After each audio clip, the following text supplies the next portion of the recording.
Have you ever played that game of Tug-of-War? Maybe at a family reunion or in the park with some people.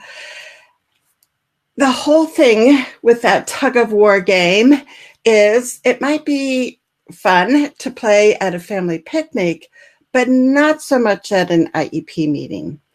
So if you're tired of the arguing and the pulling back and forth at IEP meetings, stay tuned because we're going to be talking about how to solve that tug of war problem, and in particular, how to solve the people problem that sometimes comes up at IEP meetings. I'm Charmaine Thaner. I am here and excited that you're joining us.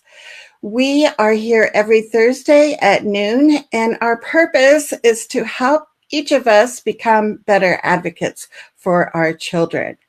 So think about tug of war. You know, the object is to pull one team into that mud puddle in the middle or across that line. And then that other team that made all that effort and pulled them over, they're the winners, right? Well, sometimes in a tug of war, you have the two sides pulling each other, and one is like, I'm tired of this. I'm just stop. I just give up. This is not for me. Or sometimes in that tug of war game, you might actually have people pulling so hard on each side that the rope breaks. Well, how does this apply to IEP meetings? Well, let's look at that because that's what we're going to be talking about today. So, how to solve those people problems. So, if you look at tug of war and you look at, what would that look like during an IEP meeting? It might be that the one side with more perceived power, which for a lot of parents is the school district, is the one with more perceived power, is going to win because they're going to pull and pull and pull. And they're going to use that authority and they're going to be the winners. So then you have a win-lose situation. Or sometimes it's like parents, we just feel like you just get so beaten up that you decide, this is not what I want to be doing. Whatever you say, fine, let's just be done. And then that's a case where your child's not going to win in that situation.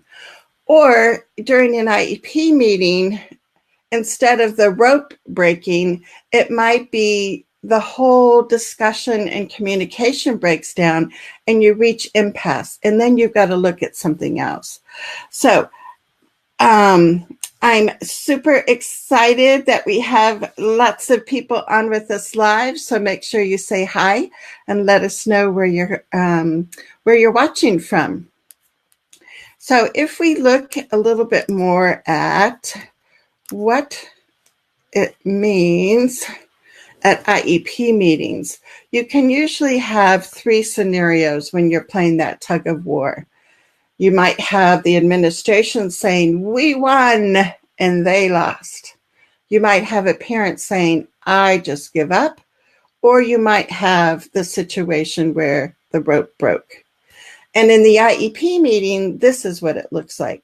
The parent is overruled, the parent decides to give up, or you reach that impasse where you have to start using alternative dispute resolutions.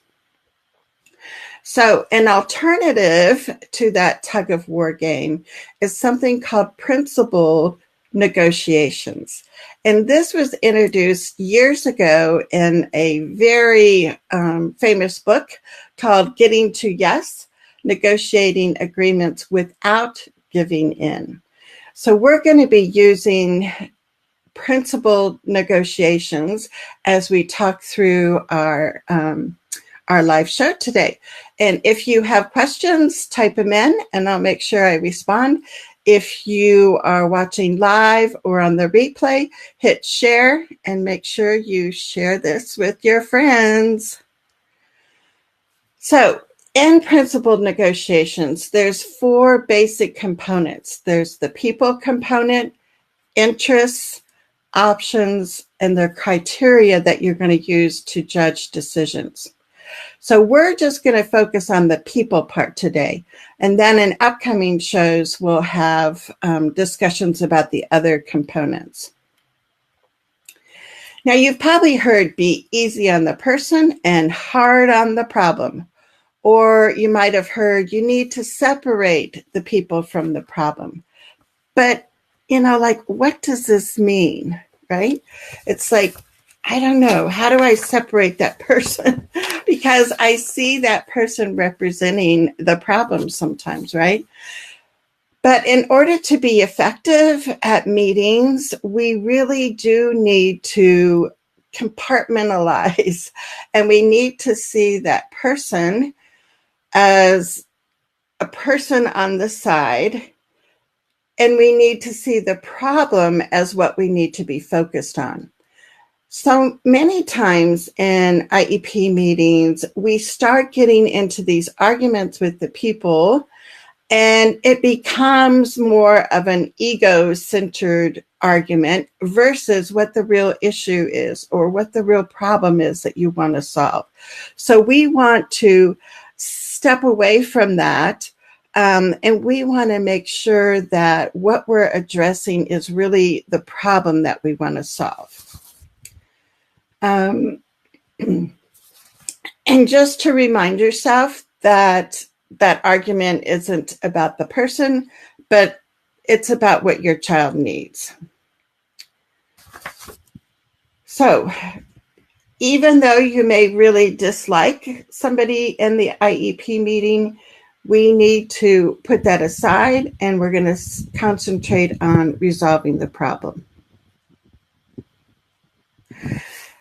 So this might sound easier said than done, right?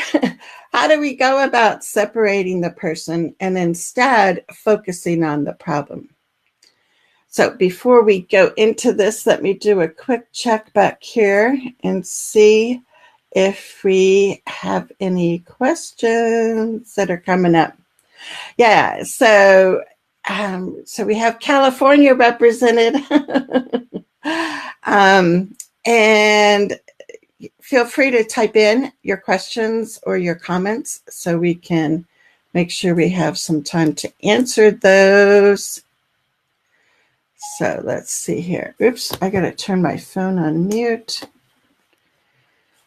And I think I'll just go this way. So the first thing that you can do when you're trying to remind yourself that we're here talking about the problem is to treat each relationship as a long-term relationship. Because chances are in the school setting, you're going to have to work with this person again. If they're the special ed teacher, if they're the principal, if they're the special ed director. So you always want to be cognizant of, this is a long-term commitment, and there's probably no room for a divorce in this commitment. So if you keep that in mind, that helps you as you proceed through the meeting. Now, another thing that you can do to separate the person from the problem is to model respectful behavior, no matter how you're treated. And this can be like one of those big challenges, because human nature is that if you feel like you're being attacked, then you want to attack back. And if instead you sit back when you're being attacked and you don't retaliate, the person sees that this is not a button that they can push, that they aren't provoking you with their behavior. And a lot of times that attacking behavior will stop. Another thing that you can do is to try to visualize yourself and this other person that you're having the conflict with as your ally. because this increases the chance of collaboration. Now, I know as a parent, I know as an advocate, all of this may sound like, great, Charmaine, but how does this really happen? And it is something, it is a process that I think we always have to be working on, because it's not something that comes naturally to us. I think when we're attacked, we want to attack back. We feel defensive. When we're angry at somebody that we see as the decision maker, or we're angry at somebody that we see as having all the power, it is really hard to switch that and say, I'm going to see this person as an ally. I'm going to see this person as having my child's best interests at heart. I'm going to take a different path today in our meeting. And if they say some negative, derogatory comments and try to push my buttons, instead, I'm going to pause. I'm going to sit back. And I'm going to wait for them to finish their venting, or they're arguing, or they're yelling at me. And instead, I'm going to say, now let's turn our attention to what we're really here for today. Let's look at how, as a team, we can develop a plan that we're going to all be in consensus with, that we're all going to support, that is going to be based on what my child needs. So let me know if this makes sense. Give me a like or a thumbs up if this is making sense. If this is like, I have no idea how I would even go about that, type that in the comments so we can have a discussion, and it's not just me doing all the talking. Because I think it's a much better conversation when we have interaction. Okay, so I encourage you to speak up and let us know what you think. Now, another thing that you can do when you're trying to separate the person and from the problem is make sure that you don't give up on your interests just to maintain a relationship with the other person. So this may sound a little contrary to what I've been talking about, because I've been talking about how are we going to see that person as an ally. But as a parent, you need to know what your bottom line is. And you need to make sure that you're not selling out your child in order to have a good relationship with the principal, or in order to have a good relationship with the teacher. So as much as possible throughout the IEP meeting, we want to look at the common ground that we have with each other. We want to recognize the feelings that other people are having in that room at that time. We want to try to put ourselves in their shoes and try to understand where they're coming from, because that will help you. But the bottom line is, if your child needs a certain service, if your child needs some support in the general ed classroom in order to be successful, you're not going to sell out in order to say, well, we walked away and we're friends. Because the bottom line is, it is about your child, right? So Lisa says, what if they really are not an ally and are only interested in saving money? And that's a good question, because we have to, if they're not reciprocating on this, if that's not their goal, is to maintain this relationship with you, but their goal is to save money and that's what they're focused on, then we need to be prepared for that ahead of time, because I think what we can do is, if we have been in meetings with these people before, we probably know where they're coming from, right? We probably know that the principal or the director of special education has a budget, has parameters, has, pressure from the superintendent. You guys are spending too much in that special ed budget. You need to cut back. So when we know that money is a concern and a pressure that they feel, and we also realize that, legally they're not supposed to bring up money as an issue. But then what we can do is we can prepare for that ahead of time and say, we're going to go in there asking for our child to be included.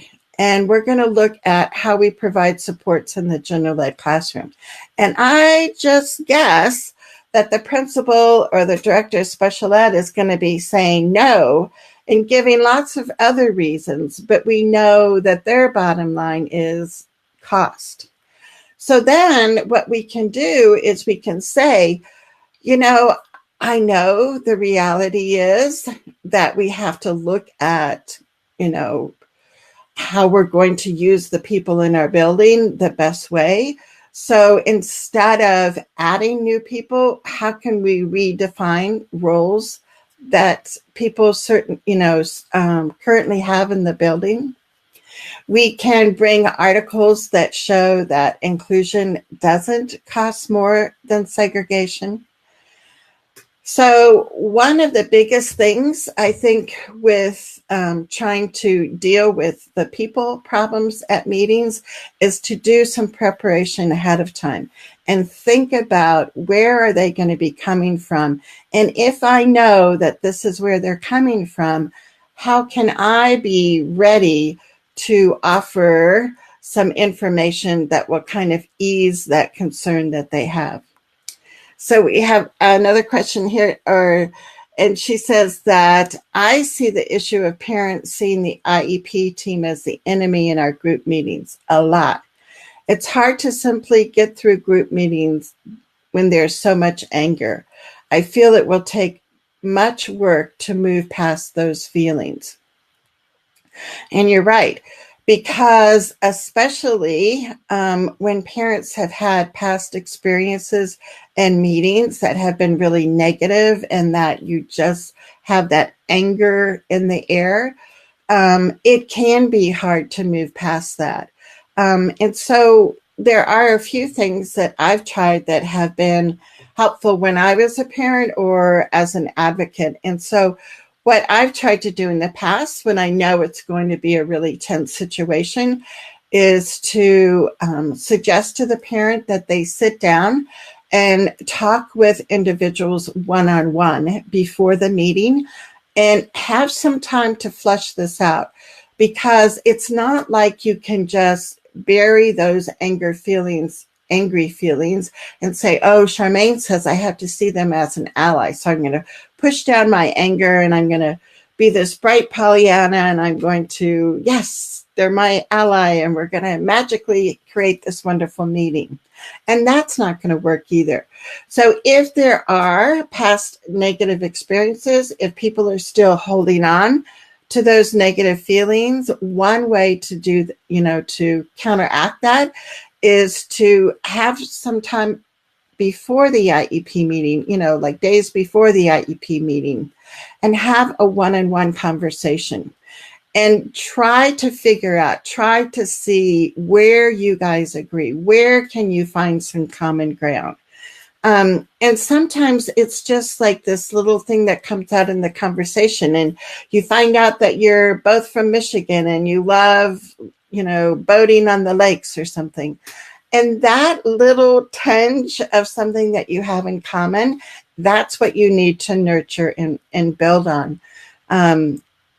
The other thing that you can do when there really are these intense emotions is to ask for a facilitator to be at your IEP meeting.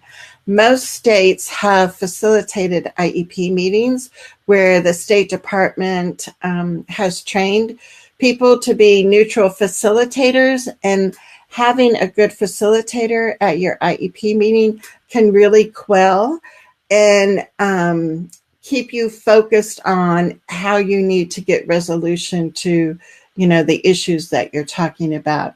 So I would suggest that either the pre-meetings or having a facilitator at your meeting. So the follow-up question is, when leading a group, what words would you use to raise mad and sad parents out of this hole of anger? Well, it depends. So if you are in an IEP meeting and you're there as a friend to a parent, or you're there as an advocate, it just kind of depends on the situation. One of the things that I've done as an advocate is I'll just say, we've been sitting here for, 45 minutes. I think it would just be great if we could take a quick 10-minute break. People can go to the restroom, get a drink of water.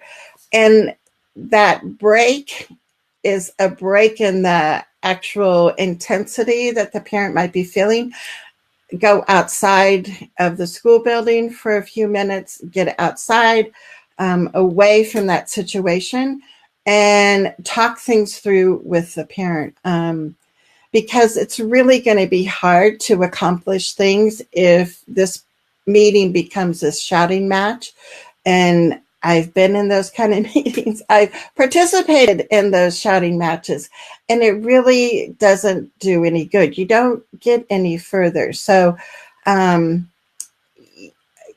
or taking a 10-minute break might not be the way to solve it. And you might just have to say, we've been sitting here for 45 minutes. It doesn't seem like we're making a lot of progress today.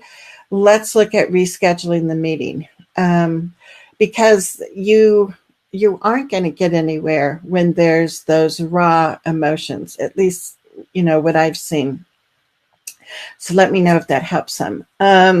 So Judith says, my experience has been that they have a way of doing things, and if your child needs something different from their needs, their needs won't be met. I can do check-in with my child, but it's on his IEP. It's not effective with the way they do it, but I seem to get through to him.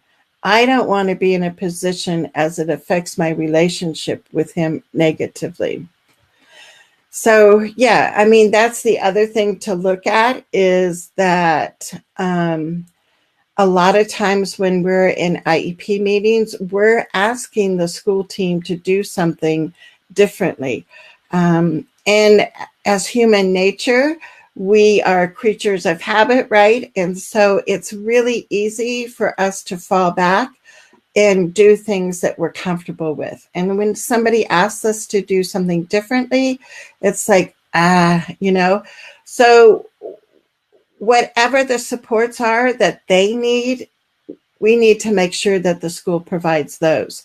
So sometimes the words that I'll use are, what would it take to whatever you're talking about?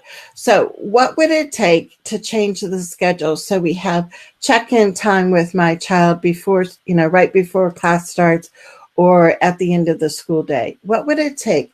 What would it be like? If we could do this, how do you think, what kinds of things would need to be in place? So you want to bring it back to the table. You want to bring it back to the group. Because you might not necessarily have all the answers, even though sometimes we feel like, just ask me, I'll tell you how.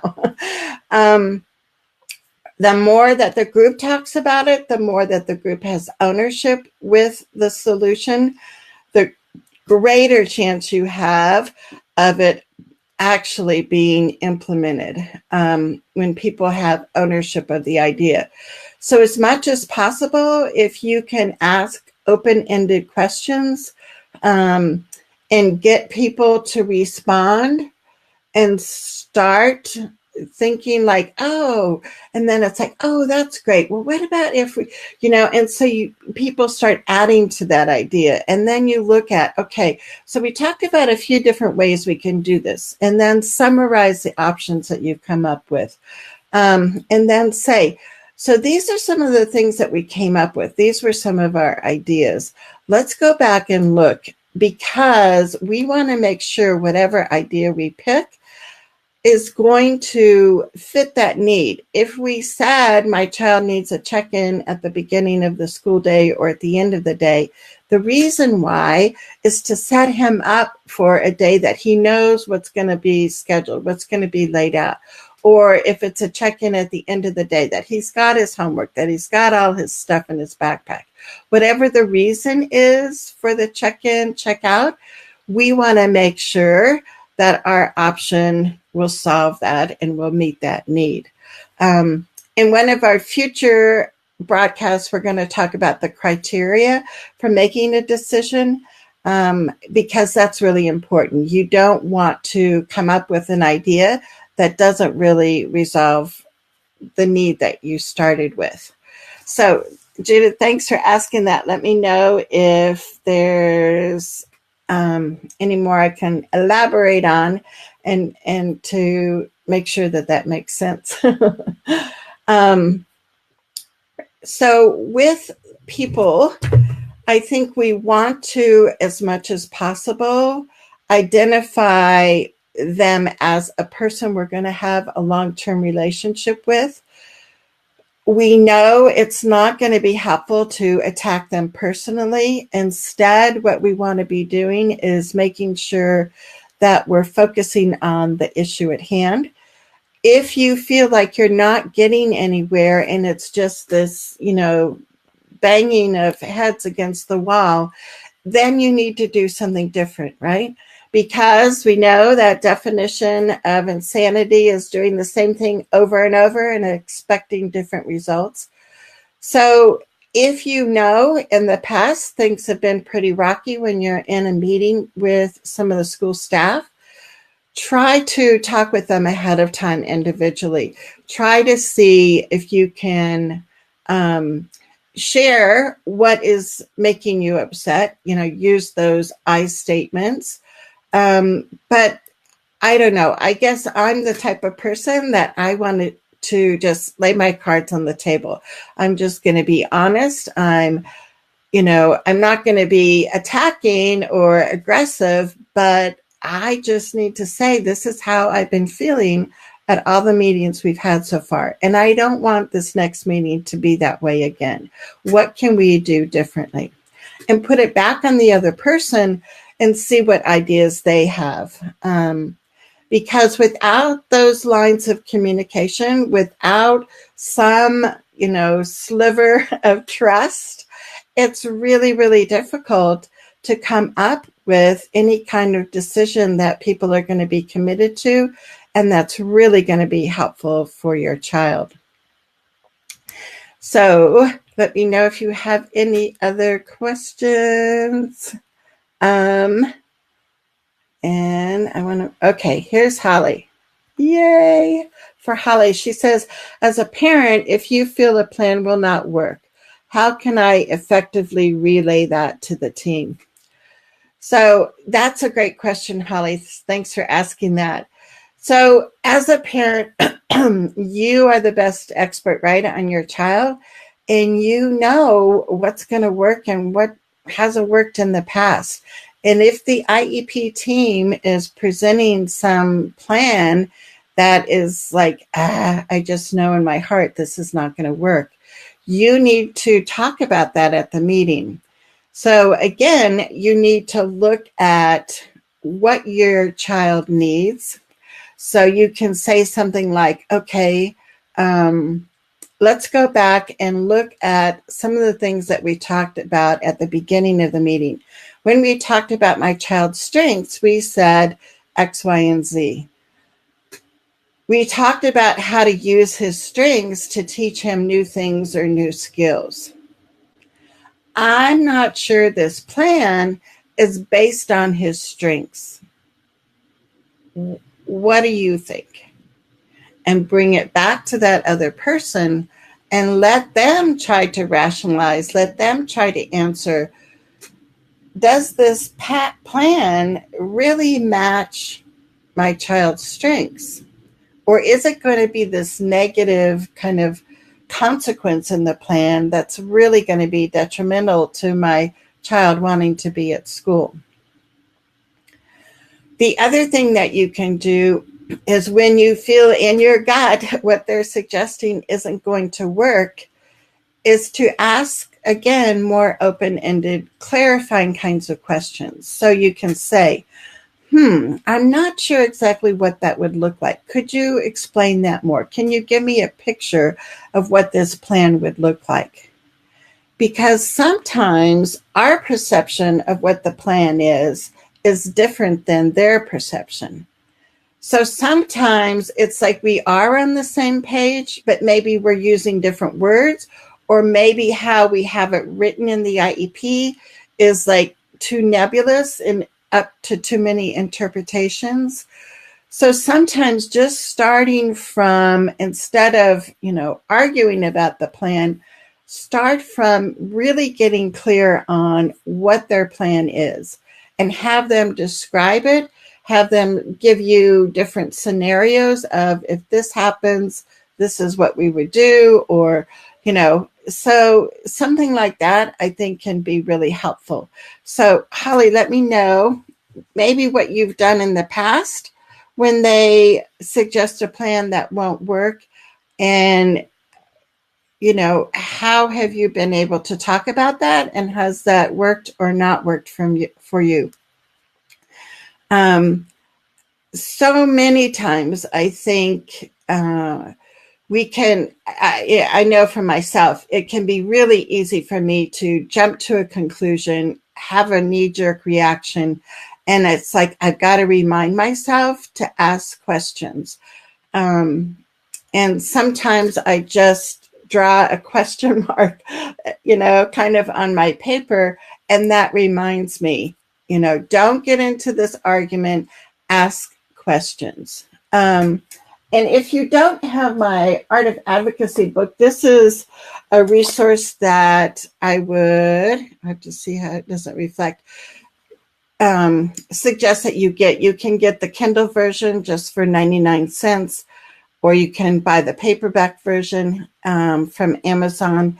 And I've got chapters in here with clarifying questions, and I have scenarios. So, it's kind of like you can read and almost role play of what you could say as kind of a comeback, or what kind of a additional question you could answer. So this book would be really helpful.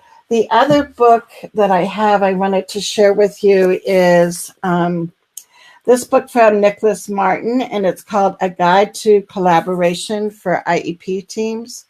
And it's like hard for me to figure out how not to get a glare on here.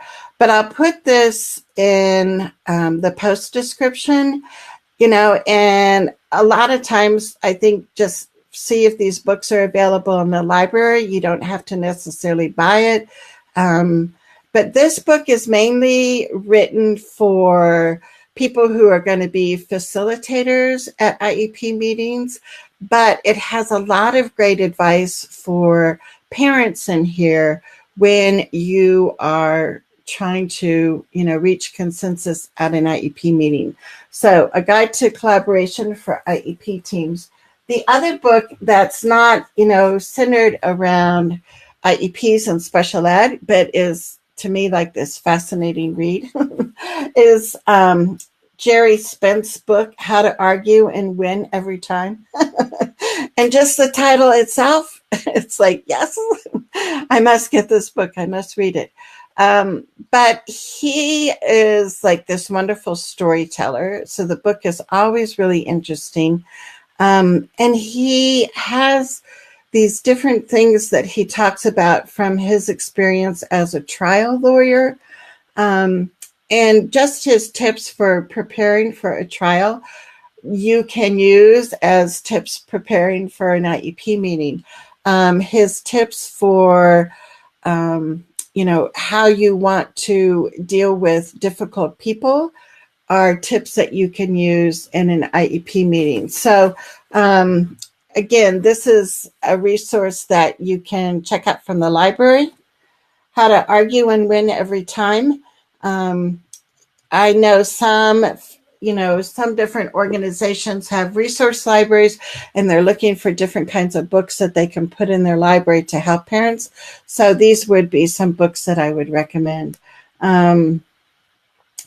I will go through and make sure we don't have any other questions or comments. I appreciate you being here with us today. In the past, we've done pretty much hour-long live shows. I'm going to try to do just half-hour live shows when I don't have a guest, because I think that fits in better with parents, time frame, because we're all busy people. Holly does have another question. She says, when I have questions to the IEP, I find that they ask what I want, then just do it. It worries me that it's not based off my child's strength, rather just to have me go away. Yeah, and that's a great point, Holly, because you don't want people just appeasing you and say, let's give the parent what she wants. Because the reality is they have no ownership, they have no commitment to actually implement what they just gave you. So you can have a well-written IEP, you can have an IEP that's based on your child's strengths and has a wonderful plan in there, but if it doesn't get implemented, what good is it, right? So it can be tricky. You don't want them just to appease you, because that's really not going to solve the issues. And Holly says he has amazing teachers who I believe truly want the best for my child. And there you go. So that's like a beautiful opening statement when you start an IEP meeting. Typically the facilitator will start, this is our agenda. We're going to go through this first, and they kind of get into everybody's reports. And as a parent, I always suggest that you say, excuse me, I have a couple things that, I would love to have us look at before we get into the details of our IEP meeting.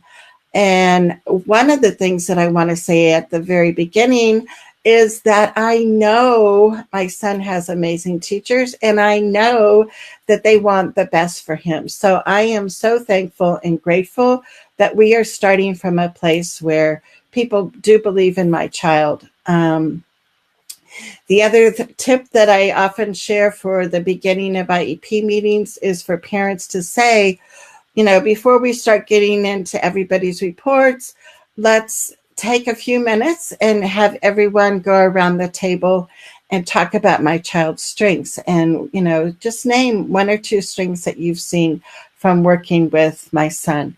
And that changes that tone, and it puts people more at ease, and it starts from this grounded place of strengths versus, I know I'm in for an argument today.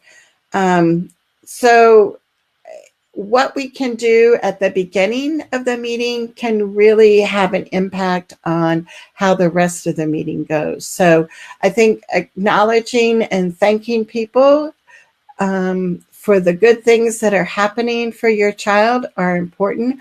I also think it's important that we all stay centered on what my child does well, what he's interested in. So let's start our meeting that way. And then throughout the meeting, let's keep going back and saying, if he's interested in this, we should make sure that we do this. And so I think that can be really helpful too. So if you have liked what you're seeing and hearing today, give us a thumbs up. If this is something that you think would resonate with other friends that you have, just hit that share button and you can share our Facebook Live video. So this is our last session, our last live show for June. July is coming up, and I already have 2 surprise guests scheduled for the last week in July. And I'll keep that a secret a little bit longer. But July may be a little switched up just because I'm also going to be heading up to Glacier National Park in Montana, where I'll have like zero internet. But stay tuned. I will be back next week, which is July 5th. And we will do another live Facebook show then. And we will keep talking about how we try to use principled negotiation versus this, aggressive arguing all the time at IEP meetings. So I hope you'll be back next Thursday. Yes, and we say, yes, let's frame the meeting at the beginning. Acknowledge and thanks. We'll begin doing this. Cool. Love, love, love it. So thanks for being here live. If you're watching the replay, make sure you can type in comments and questions, because I keep coming back to this Facebook page and reading your comments and responding to them. So go out and have a wonderful day. Have your mind be bubbling with some thoughts about how you can change things up for your next IEP meeting. And we shall see you live next Thursday at noon Mountain Time. Bye-bye.